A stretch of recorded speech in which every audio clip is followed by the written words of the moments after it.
You're listening to Inspire Change, a broadcast that strives to educate, motivate, and empower men to challenge traditions of masculinity. To guide us through the intricacies and intersections of emotions, relationships, and male identity is renowned psychologist, author, and speaker Gunter. This is Inspire Change. Before I begin the actual podcast, I would like to respectfully acknowledge the Gadigal people of the Eora Nation, who are the traditional custodians of the land on which I work. I would also like to pay my respects to their elders past and present. Welcome everybody to another episode of Inspire Change with Gunter. I'm your host, and today I want to take you on a deep dive into a subject that impacts a lot of people, but that somehow we're reluctant to discuss openly. Now, I've titled the episode Unpacking the Emotional Lockbox. And yes, as you might have guessed it, I'm talking about what it is that we as men do with our emotional landscape. In other words, we sort of lock it up in a lot of ways.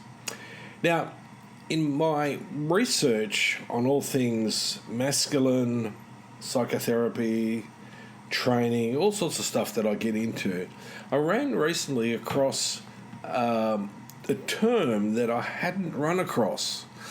And I was a little surprised that I hadn't run across it.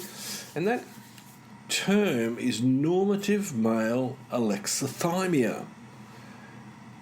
It's a mouthful, right?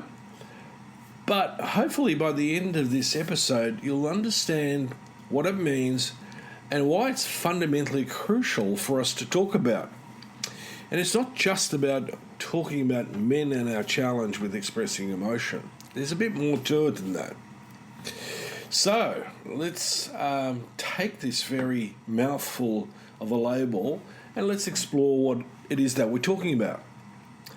So what exactly is normative male alexithymia? Well, in a nutshell, it's a term that describes the difficulty many men experience when it comes to identifying and talking about their emotions.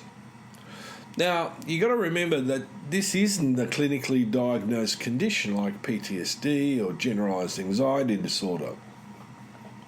It's fundamentally more of a cultural and social phenomena. Normative male alexithymia is when society's expectations about being a man lead to emotional suppression or emotional illiteracy. So let me illustrate this a little bit. Consider John, and he's a husband and a father who basically struggles to say "I love you" to his family or to admit he's feeling stressed. Now, we can argue that social norms have led him into this state of emotional unawareness. So let me bring this into the context of Making Good Men Great and the model that I work with to help men move beyond this. So you all, from listening to my podcast, are probably aware of the issue that, as my patriarchal socialization takes hold, I become more territorial, I become more hierarchical, focused on status and prestige, more acquisitional and more competitive. So in order to conform to these values, this ideology, I also have to accept that there are certain consequences of that. One of which is dialing down my ability to empathize with others. But in doing so, I'm actually fundamentally also dialing down my capacity to empathize with myself.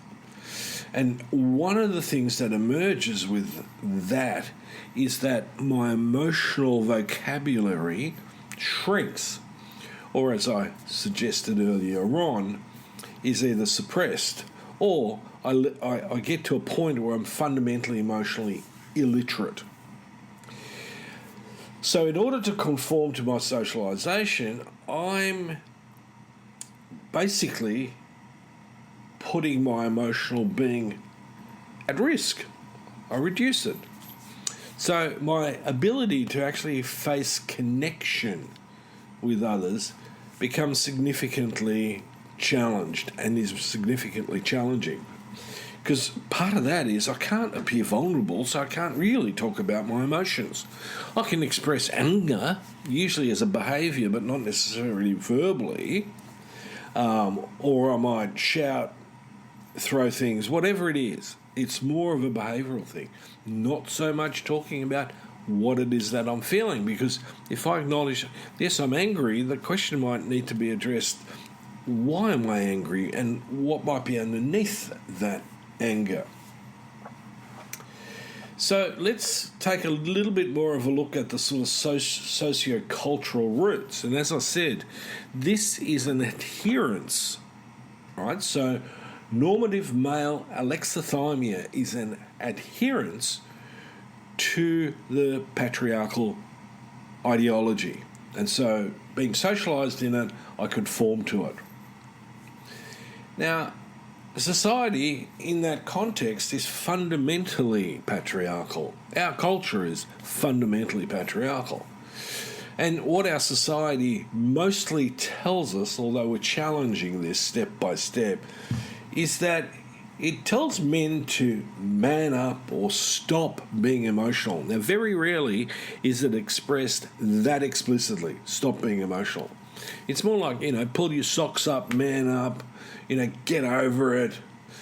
And over time, boys to men internalise these messages, thinking that emotional vulnerability equals weakness.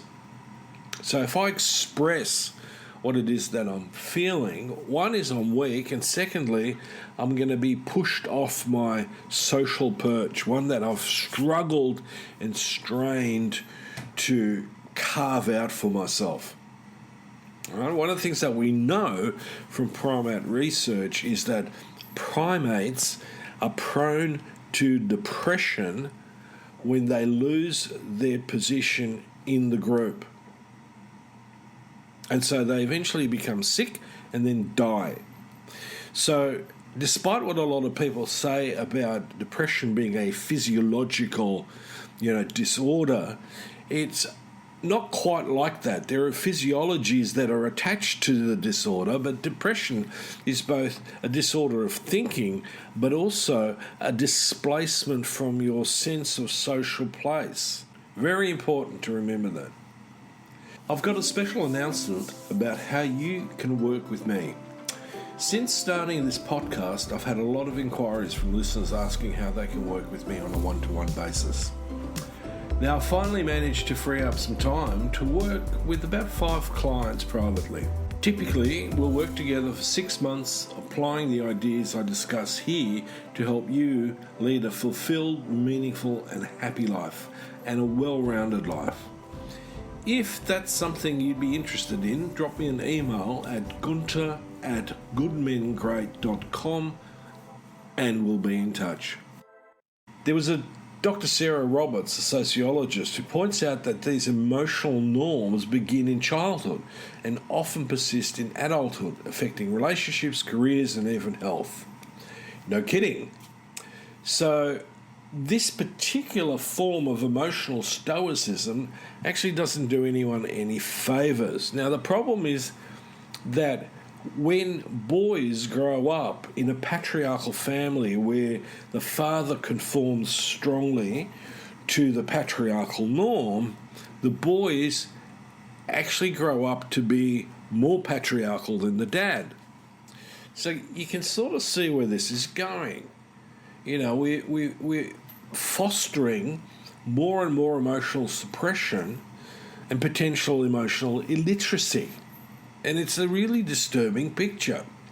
And I think about this in the context of today's hypermasculinity, which is the backlash to men finding a better place within a more gender equal society. And again, this on the surface Makes no sense at all. Why should we fear gender equality? Well, because we don't like being vulnerable. We don't like not being top dog, which is what, patriarchy tells us we need to strive to.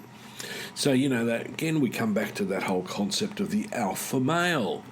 And, part of being an alpha male is, apart from the fact that you're generally arrogant, if we take that term literally, i.e. alpha male, but we're also fundamentally emotionally unexpressive unless it's in a form of seduction, manipulation, or dominance and control.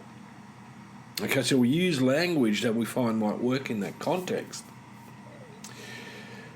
So, this has some major ramifications. So what are the consequences of this? Well, there's a significant fallout for normative male alexithymia, which, by the way, came out of psychiatry. I just thought I'd mention that.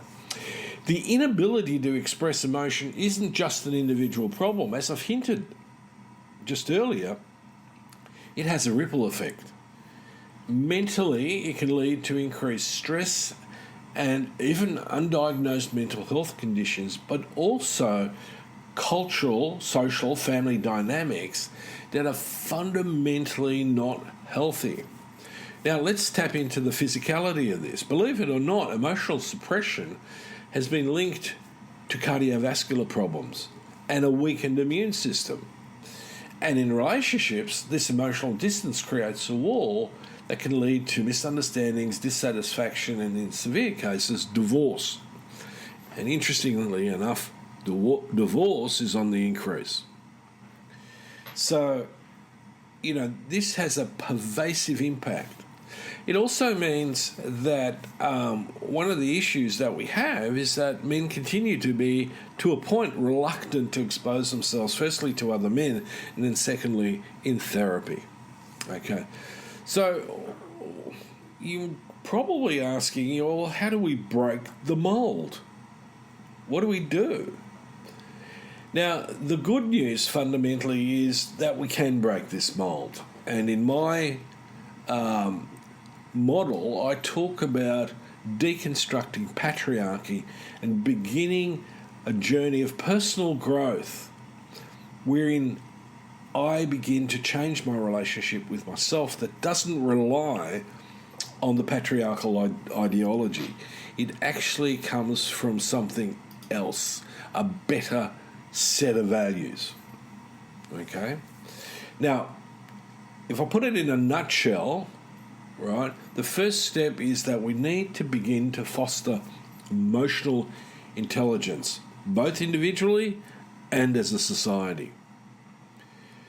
Psychotherapist Dr. Mark Green suggests strategies like emotional intelligence training or even cognitive behavioural therapy as starting points.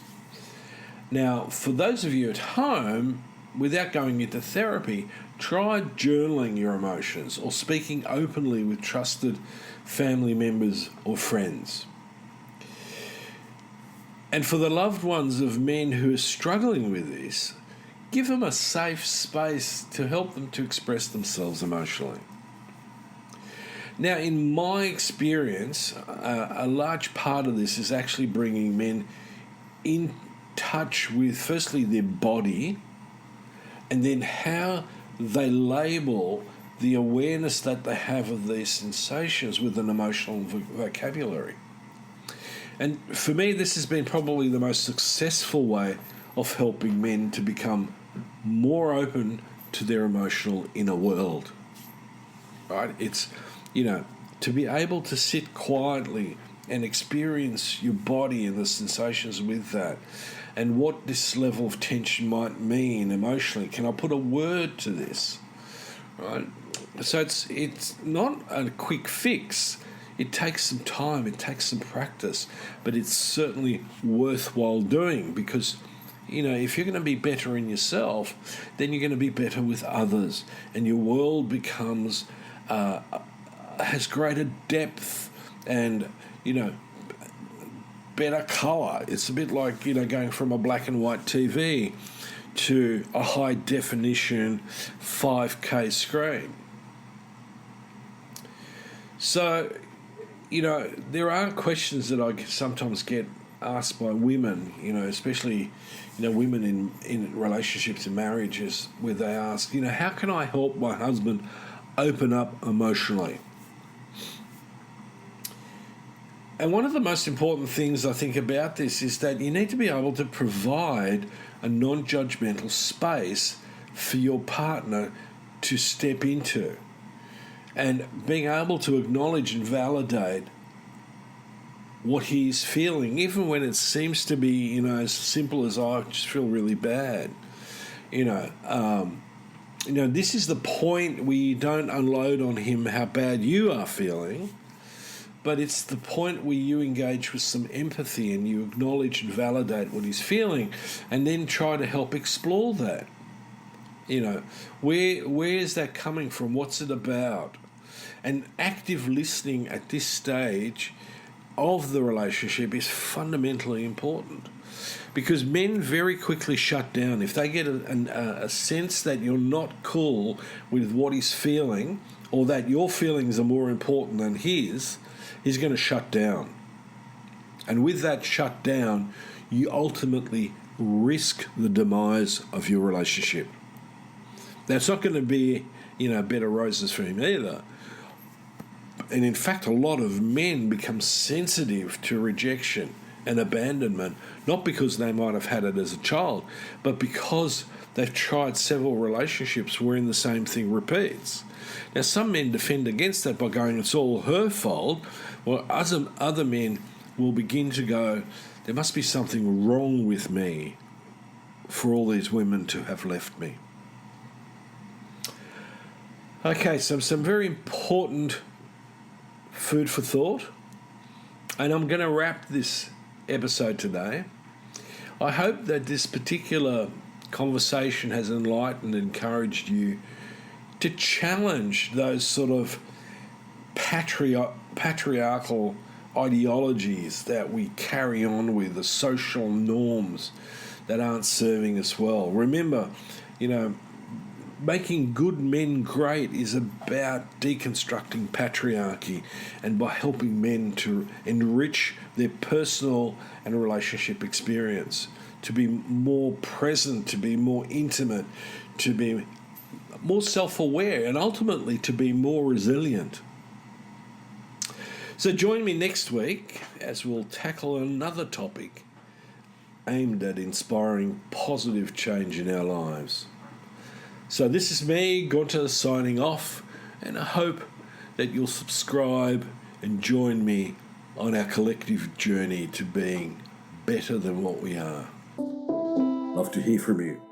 And if you're interested, please check out my work on www.guntersvoboda.com or www.goodmengreat.com. Thank you for listening to Inspire Change, a broadcast that strives to educate, motivate, and empower men to challenge traditions of masculinity. For more information on the Making Good Men Great movement, or for individual or group coaching sessions with Gunter, visit goodmengreat.com. For inquiries regarding broadcast topics or appearing on the show, email Miranda at noirtainment.com. That's Miranda at noirtainment.com.